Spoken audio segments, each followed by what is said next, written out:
You hear the term and dismiss it as abstract, mystical nonsense.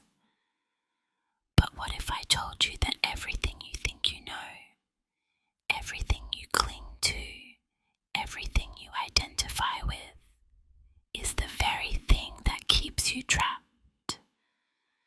That the constant chatter of your mind, the endless need to analyze, judge, and control is the reason you feel restless, uncertain, and disconnected.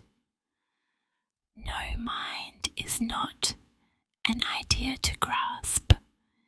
It is the secret to breaking free from the prison of thought you don't even realize you're locked inside.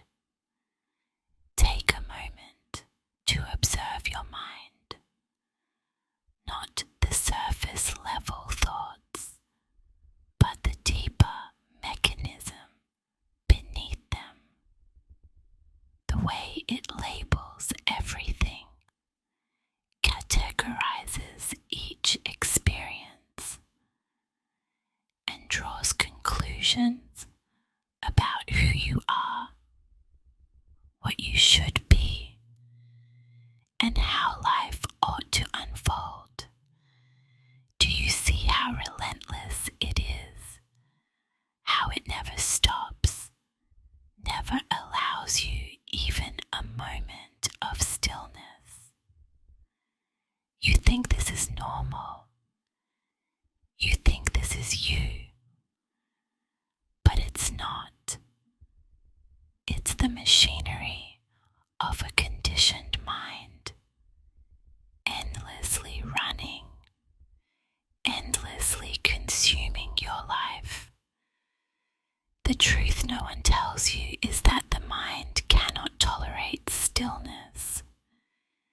It thrives on noise, on problems to solve, on fears to fuel, on desires to chase. It keeps you tangled in a web of thought, convinced that every problem can be fixed by thinking harder, planning more, and controlling everything. But has that ever worked? Has your mind ever given you peace? Or has it only dragged you deeper into its chaos? No, mind is not about silencing your thoughts or shutting down your mind. That's the mistake most people make. They try to battle the mind, to fight its endless stream of noise. But the more you fight, the louder it gets. No mind is about stepping outside the fight entirely. It's not about conquering the mind. It's about seeing through it. Here's the revelation. You are not your mind. You've spent your life identifying with its voice, mistaking its narratives for truth. But who is the one listening to that voice? Who is aware of the thoughts as they arise and dissolve? That awareness, that silent, unchanging presence, is who you truly are.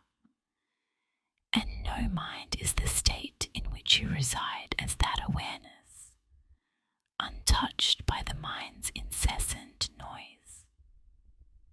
But here's the trap. The mind will not go quietly. It will flood you with doubts, lure you back into its stories, and convince you that without it, you are nothing. It will disguise itself as reason, logic, even as your protector. It will whisper that without its control, your life will fall apart, and you will believe it because that's all you've ever known. But look closer. Who benefits from that belief? not you. No mind requires no effort, yet it demands everything. It requires you to surrender your need to grasp, to understand, to manipulate life into what you think it should be. It demands that you let go of the illusion that your mind's noise is vital, that without it, you'd be lost. The irony is that the moment you stop clinging to thought, clarity emerges, not from thinking more, but from thinking less. This is not some fleeting meditative state or a trick of focus.